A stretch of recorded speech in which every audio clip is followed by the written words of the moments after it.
हाय लोगोफोर नै दा आं नोंथांमोननि सिगाङाव दसे सम नुजाथिफैलायबाय गोमबोर एन इउटुब चेनेला दसे सम नुजाथिफैदों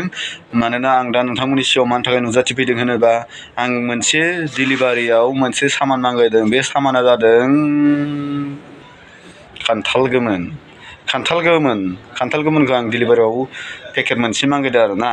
आं नोंथांमोननो देखायगोन नोंथांमोना नायलां बे खान्थाल गोमोना पेकेटाव बेसेबां दाम बेसेबां बेगर थायो आं बेखौ नोंथांमोननो देखायगोन नोंथांमोना नायलांदो नै जोंहा मोनसे प्राइज मोनलायबाय मा बुस्थुलै लोगोफोर बियो जादों फिटिं आरोना बे फिटिं खालामनानै बेखौ आइसआव दोननाय आरोना गुसु खालामनानै बे जादों मा बुस्थु दे बे लोगोफोर बुंलाय बियो जादों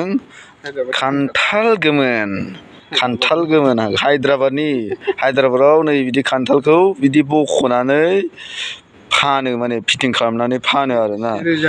बियो पेकेटाव 1000 लायो 1000से लायो आरोना 1000से लायो बे पेकेटाव बे गरबेसे दंथाय आंबो नायाखै आं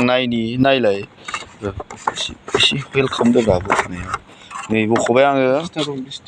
बेहाय दा 20थासोल' दङ बेहाय आं बेखौ टेस्टिं खालामनायनि मोनसे दै लोगोफोर गोदै ना गोखै रै नै एसे गोरा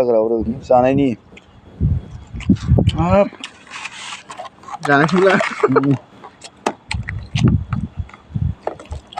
गोदैथार लोगोफोर बेगरा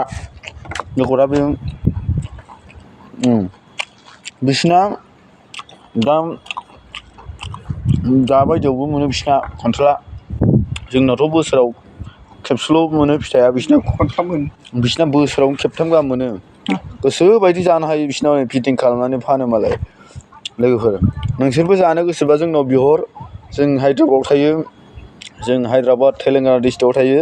लोगोफोर जानो गोसोबा नोंसोरबो बिहरनो हागोन नै बिदि फिटिं खालामना लांगोन आं नोंसोरनो जानोबा